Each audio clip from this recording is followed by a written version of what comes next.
Justice League was jam-packed with heroes, fights, and all kinds of Easter eggs. It's time for your ultimate A to Z guide to the Justice League. A fair warning, there will be spoilers. If you enjoyed this video, hit subscribe. Now let's flash right in.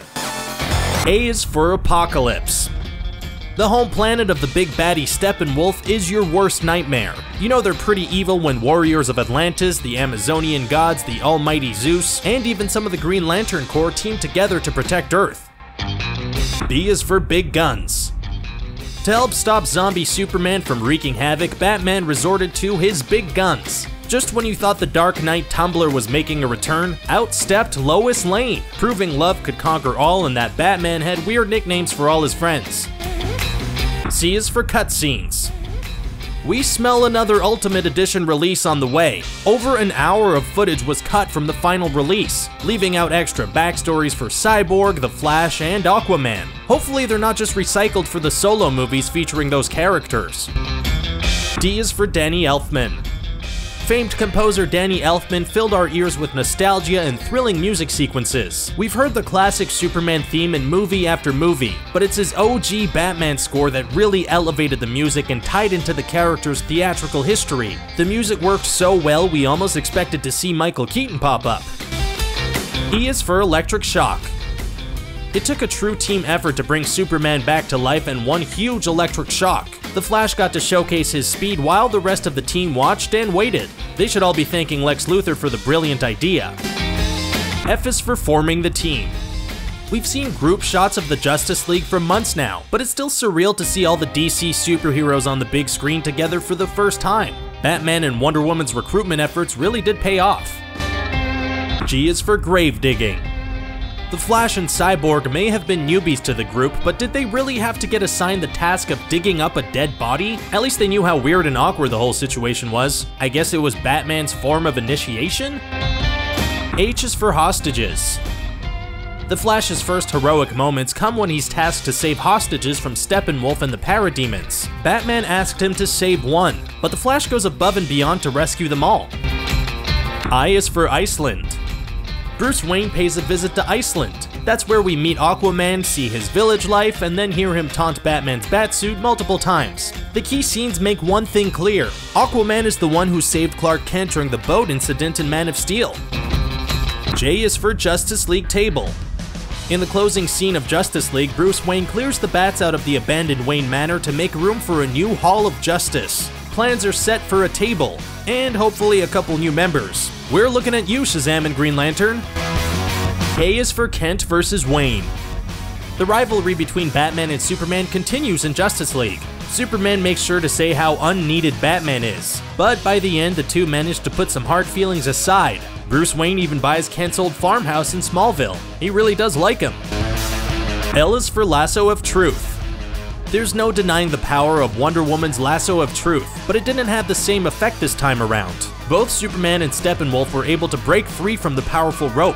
Aquaman wasn't so lucky when he accidentally sat on it and revealed his attraction to Wonder Woman. M is for Mother Boxes. The key to Steppenwolf's big plan was gathering the Mother Boxes and forming them together to form the ultimate weapon of destruction. The Amazonian women fought valiantly to protect theirs in a great chase scene during an early scene in the movie. N is for New Limbs. Steppenwolf's power and strength was shown when he easily lifted Cyborg and snapped one of his robotic legs off. Just when Victor got used to his new limbs, they get broken off like a cheap action figure. O is for Origin Stories. The film may have focused on origin stories for Cyborg, The Flash, and Aquaman, but its core is the origin story of the Justice League. Hopefully this is just the beginning of future adventures with the band of DC heroes. P is for Parademons. They feed on fear, can self-destruct, and were some of the main enemies in Justice League. They posed some threats, but ultimately became crash test dummies for all the heroes to showcase their skills against. At least they're better than wind-up penguins. Q is for questions.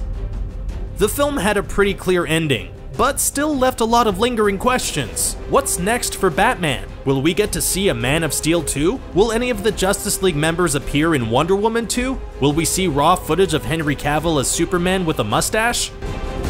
R is for racing. The greatest battle in the movie may not have been against Steppenwolf or his parademons. It was the proposed cross-country race between Superman and the Flash for the mid-credit sequence. S is for Steppenwolf.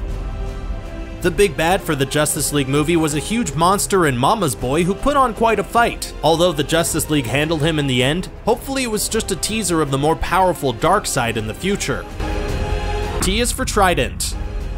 Justice League attempted to transform Aquaman from a DC Comics punchline into a rock and roll messiah from the sea. Jason Momoa fit naturally into the role, especially anytime he got to use his trident in action. It never got old seeing him spear an enemy with the sweet weapon. U is for using fear. Steppenwolf used fear to control his parademons. Warner Bros. Used fear to try and deliver a successful movie. Fans feared for the worst after Batman v Superman. But overall, the movie packs a great punch and has a lot of positive elements. And in the end, it was fear that became Steppenwolf's undoing. V is for Victor Stone. The man who would become Cyborg delivered a lot of emotion, great action, and got us all pumped up for his solo movie. Toss in a clever little booyah, and Cyborg was one of the main highlights of the film. Hopefully we get to see more of Victor Stone's past in the future. W is for Wonder Woman. Riding high on her solo film success, Wonder Woman roared into Justice League and was a highlight in every scene she appeared in. The bank robbery, putting Bruce Wayne in his place, showcasing amazing sword skills against enemies. We're already ready for Wonder Woman 2. X is for X-ray vision. As Superman rose from the dead, he rediscovered the powers he has as an alien from Krypton. He accidentally uses his X-ray vision and gives viewers a first-person look at Cyborg's robotic insides. A cool effect and a nice moment. Y is for young actors. A small side story in Russia introduces us to a family living in fear of the parademons surrounding their home. Although it was mostly pointless time filler, it was funny to see the young actress pull out a can of bug spray as her attempt to ward the parademons off. Z is for Zack Snyder. Zack Snyder is the original vision behind the whole DC extended universe and played a huge part in the film. Before Joss Whedon took over, his vision was more dark and fans hoped to see his director's cut in the future. It was probably a whole different movie. And there you have it. What was your favorite entry on the list? What was your favorite part of Justice League? What do you want to see happen in the sequel? Let us know in the comment section below. Don't forget to like this video, share it, and subscribe to Screen Rant on YouTube so you can stay up to date with our awesome videos.